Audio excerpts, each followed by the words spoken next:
Samantala, ano ang suportang maaaring asahan mula na iniwan ng pamilya at sa kasalukuyan ay hindi na alam kung nasaan?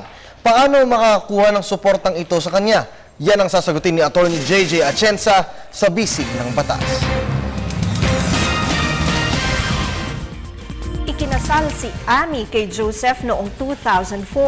Noong taong ding iyon, ipinanganak ni Amy ang kanilang anak na babae. 4 na buwan matapos siya manganak, iniwan ni Joseph ang kanyang mag-ina at di nila nalaman pa kung nasaan na ito.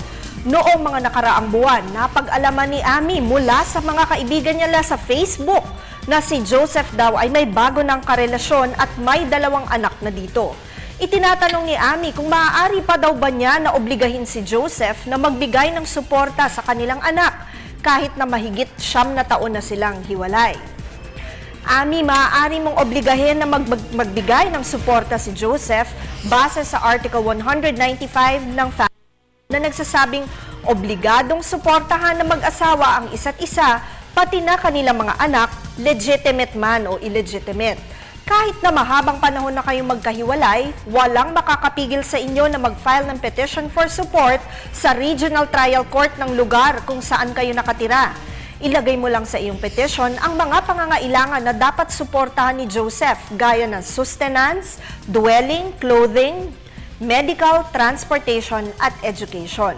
Importante rin na mapatunayan ang kakayahang pinansyal ni Joseph at malaman mo kung saan ito nakatira o hindi man kaya ay ang last known address niya. Paalala lamang po na ang aming opinyon ay base lamang sa mga detalyeng inyong ibinigay sa amin. Malaya po kayo makakakonsulta sa inyong abogado tungkol sa inyong mga legal concerns.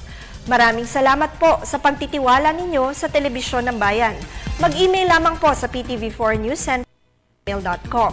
Attorney JJ Jimeno Atienza po, ang inyong bisig ng batas.